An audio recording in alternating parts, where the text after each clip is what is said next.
Okay, so today we are diving into something pretty interesting. Yeah, this one's kind of out there. It really is, and I'm excited to get into it with you. Absolutely. So we are taking a look at creative transformation, a practical guide for maximizing creativity by John David Garcia. Copyright 1991. And that's important It is. because this book, while incredibly fascinating, Yes. is a product of its time. It is very much of its time. So that's going to be really interesting as we go through this and kind of see, how some of these ideas from 1991 hold up today. Absolutely. So this book basically is Garcia's attempt to link. It's his grand theory. It is his grand And theory everything. to link biological evolution, personal creativity, and quantum mechanics All in one big shebang. into one big theory. Yeah. So that's what we're going to be unpacking today, and I'm very excited about it. It's going to be a wild ride. It is going to be a wild ride, Yep. so buckle up, everybody. Yeah. So Garcia starts off. Well, actually, before you jump into that, Okay. can I just say one thing that I thought was really interesting? Yes. Just in the introduction. Okay. One of the things that stood out to me that he said is that he spent his life Yes. looking for a single image Yes. that would encapsulate all of his ideas. Yes. And that's, And he landed on... well, he said it's in the book, Right. but he doesn't tell you what it It's is. like a bit of It's like a little Easter egg. like a treasure hunt. Yeah, like find the image Yes. that is the encapsulation of this entire theory. And I thought that was kind of cool. Yeah, I like that. So I'm very curious to see if we come across it Yeah, me too. as we're going along today. Yeah. Okay, so Garcia starts off With a bang. with a bang by saying that civilizations have to adapt or perish. And he links this to paradigm shifts. Paradigm shifts, which are those major changes in thinking, those sort of like tectonic plates of thought. Yes, like when we realize that the Earth is not actually flat Precisely. Or when we discovered that it's not the sun going around the Earth, but the other way around. and the Earth is not the center of the universe. Right, like Galileo and Copernicus really shook things up. They really did. And, their theories were met with so much resistance. Oh, absolutely, because they challenged the existing worldview, the paradigm. The paradigm, and Garcia makes this really interesting comparison between those historical shifts and what happened in the world of physics in the 19th century with quantum mechanics. It's like he's drawing a parallel between challenging the authority of the church back then Yes. with challenging the established scientific order of the time. It's like these big moments where everyone's like, wait a minute. Hold on, everything we thought we knew might be wrong. Yeah, and quantum mechanics is a great example of that because it introduced some pretty wild ideas. Wait, what? Well, for one, it says that nature is fundamentally random. Oh, yeah, that one's a head scratcher. Right. And then there's this whole idea that just by observing something, We change it. we change No. it. It's like the universe is playing hide and seek with us. It's very strange. It is strange. And even Einstein, the genius himself, Who's a pretty smart guy. he really was. Even he had trouble with these concepts. Yeah, he famously said, God does not play dice. Right.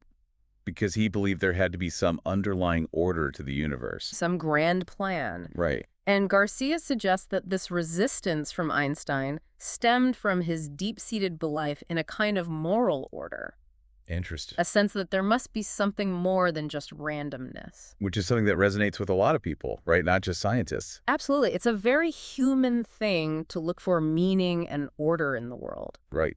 And this is where Garcia takes a really fascinating turn in the book. Oh, yeah, he goes there. He brings mysticism into the picture. Which is not something you typically expect in a book about maximizing creativity. Right. But he argues that both science and mysticism are essential for unlocking our full creative potential. He even goes as far as to define creativity using a formula. He loves his formulas, this guy. He does. He loves to quantify things. Yes, he says C equals I times E. C being creativity, I being intelligence, and E being ethics. Ethics. Mm-hmm. So he's saying that creativity is a combination of intelligence and ethics. Yeah, it's not just about having the smarts. It's about using them wisely. Exactly. I like that. Yeah, it's a good combination. So how does he define those terms? Like, what does he mean by truth? Right, because he uses those words. Prediction control. He does. He uses a lot of terms that we think we know what they mean. Right. But he actually defines them very specifically. He does. And you can find all the definitions in the glossary, which is helpful. Oh, thank goodness for the glossary. Right.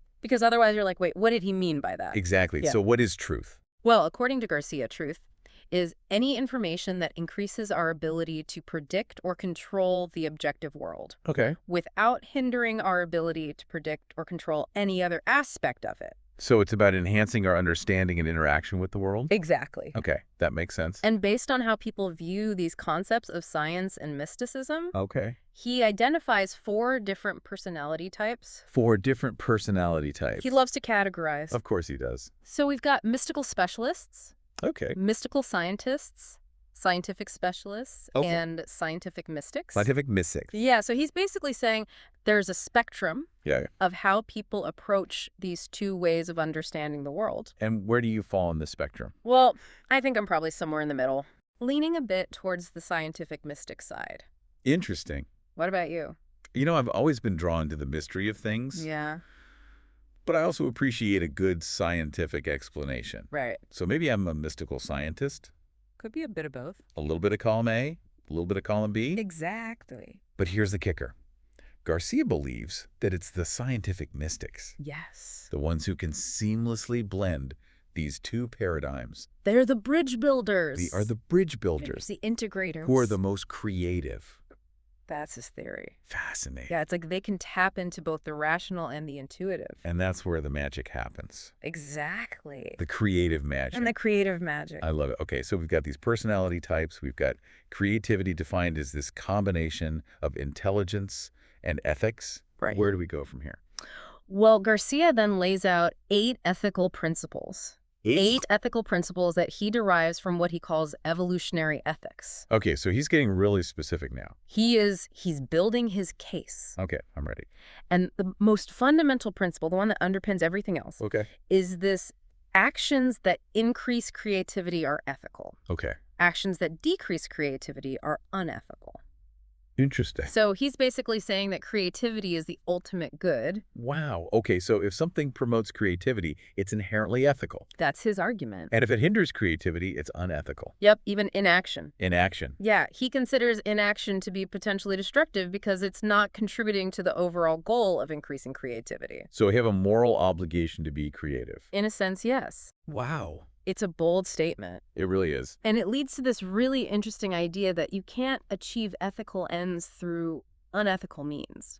Because that would ultimately decrease creativity. Exactly. It's like he's saying there's a cause and effect chain. Right. And if you introduce unethical actions at any point, it's going to have a ripple effect. And undermine the entire process. Exactly. Wow, that's pretty profound when you think about it. It is. It makes you really consider the long-term consequences of your actions. Right, like what kind of impact are we having on the world? Are we contributing to its overall creativity? Or are we stifling it? That's a great question. And I think it's one that we should all be asking ourselves. Absolutely. And to illustrate these ideas, Garcia dives into history. Okay. He looks at these ancient civilizations like Sumer, Akkad, Babylon, Assyria. These are some of the earliest known civilizations, right? Exactly. And he examines how their actions either promoted or hindered creativity. So he's looking for real-world examples of his ethical principles in action. Precisely. He wants to see if there's a correlation between their ethical behavior and their success or failure. And did you find one? Well, he argues that fear played a major role in the downfall of these civilizations. Fear. Yeah, he believes that fear leads to self-deception and stagnation. So if you're constantly afraid to take risks, you're never going to reach your full potential. Exactly. You become trapped in your comfort zone and you stop innovating, stop growing. And as Garcia sees it, that's true for individuals as well as entire societies. Right. It's like this fear becomes contagious. It infects everything. So what's the antidote? Garcia would say it's embracing risk. Okay, so being willing to step outside of your comfort zone to try new things, even if you might fail. Exactly, because failure is just part of the creative process. It's how we learn and grow. So for Garcia, creativity and progress go hand in hand with courage and a willingness to embrace the unknown. Absolutely. He sees those as essential ingredients for any civilization or individual that wants to thrive. It's like that old saying, no risk, no reward. Right. But in this case, it's not just about material rewards. It's about something much bigger. Exactly. It's about reaching our full potential as human beings and creating a better future for everyone. I love that. And I think it's a message that we really need to hear today. I agree with all the uncertainty and change happening in the world. It's easy to get caught up in fear and anxiety. Right. But Garcia reminds us that we have the power to choose a different path. A path of creativity, courage, and progress. Exactly. And that's a really empowering thought. It is. Okay, so we've talked about paradigm shifts, ethical principles, the importance of embracing risk. Right. We've covered a lot of ground. We have. But Garcia doesn't stop there.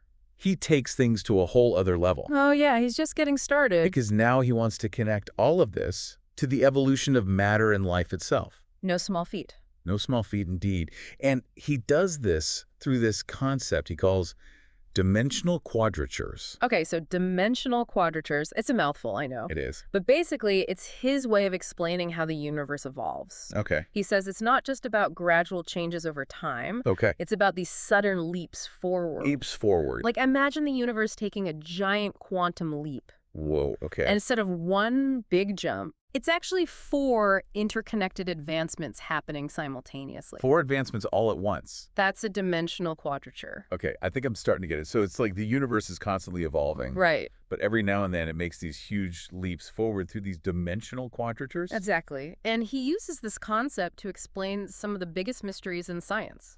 Okay, like what? Well, for one, the transition from non-living matter to life. Okay, so how did we go from a bunch of atoms to cells and organisms? Right. It's a huge leap. It is. And Garcia says it was a dimensional quadrature made possible by one crucial element, carbon. Carbon. Yeah, he argues that carbon's unique properties Okay. allowed for the complexity and diversity of life to emerge. Interesting. So carbon was like the key ingredient that unlocked the door to life as we know it. That's the idea. Wow. And he doesn't stop there, does he? Garcia, he's on a roll. He's on a roll.